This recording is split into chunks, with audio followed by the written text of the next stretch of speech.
Atha Yoga Anushasanam. Namaste. Welcome to Unravel the Thread, a podcast for people who want to apply the Yoga Sutras to yoga practice and to life today. Available online at www.unravelthethread.com. I am Ruben Vasquez, your companion on this journey of exploration. On today's episode, Yoga Sutras 148 and 149. Sutra 48 in Chapter 1 says, "Then awareness dwells in absolute true wisdom." And Sutra 49 in Chapter 1 says, "Absolute true wisdom arising from pure insight and discernment differs from knowledge gained through inference and testimony." The Sanskrit word used in Sutra 148 is rtambhara, meaning to bear the truth in one's self. This is the natural outcome of the process described in verses 141 to 147. When there are no distractions, either external or internal, your awareness can be directed with piercing accuracy. Since your inner environment is cleansed, you experience the world as it is.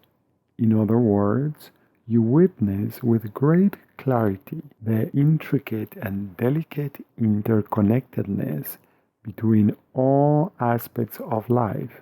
At this stage in the journey, you are able to master your ways of being, your senses are united, and you can focus your mind effortlessly on whatever you choose. Then, there are no extraneous threads of activity, nothing to chase after, nothing to push away. Without distractions, you can clearly distinguish between knowledge and intuition or insight. You receive insights when you tap into the wisdom that informs all of life. Most people have brief glimpses of this. Has it ever happened to you that the thought or memory of somebody you know comes into your awareness and in apparent coincidence that person contacts you?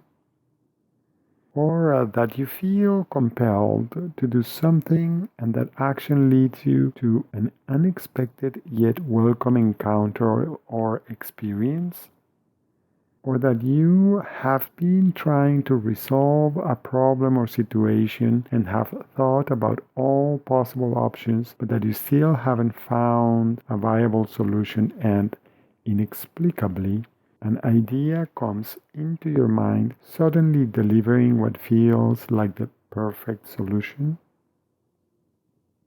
Recognizing insight and learning to trust it as the wisdom that guides life everywhere help you acknowledge your own connectedness to the intricate web of life.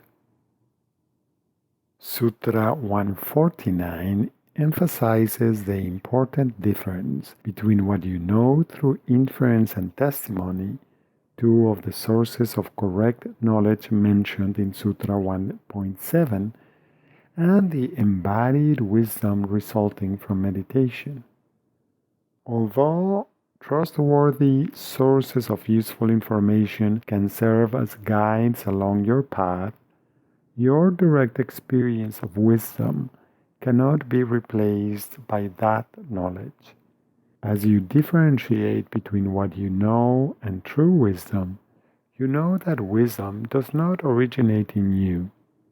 Thus, instead of taking credit for the insight you receive, you appreciate it with humility as a gift received when you simply listen with tranquil attention. How are you listening for the silent whisper of wisdom in your practice?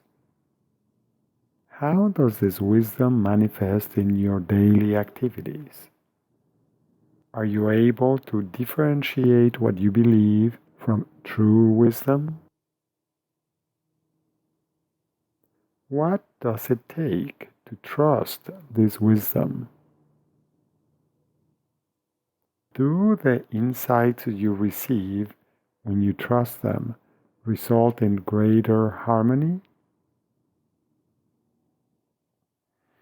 As usual, one more way of exploring the meaning of the sutra is by chanting it.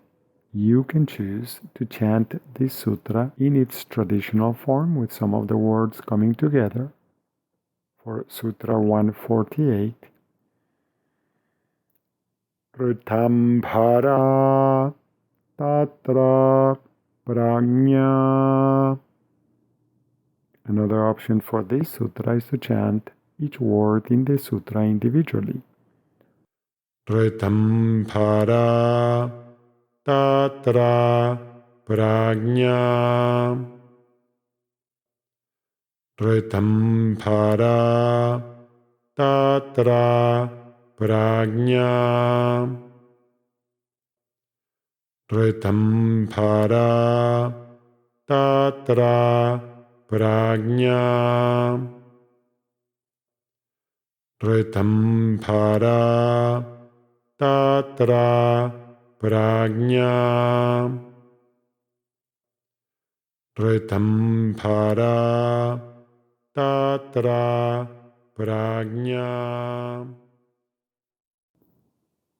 For Sutra 149,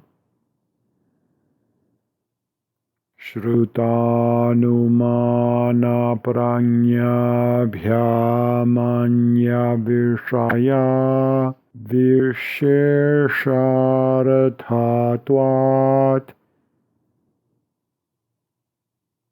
And the option of chanting each word in the sutra individually for this sutra. Shruta anumanam prajnabhyam anya vishaya vishesha arathatvat. Shruta anumanam prajnabhyam anya vishaya vishesha arathatvat. Shruta anumanam prajnabhyam anya vishaya vishesha arathatvat. Shruta anumanam prajnabhyam anya vishaya vishesha arathatvat. Shruta anumanam prajnabhyam anya vishaya vishesha arathatvat. Thank you very much for listening. I hope you can join me for the next episode when we will explore Sutra 50 in Chapter 1. Please remember you can find more information at unravelthethread.com. I would appreciate it if you could share this podcast with other people. Thank you. Until next time, Namaste.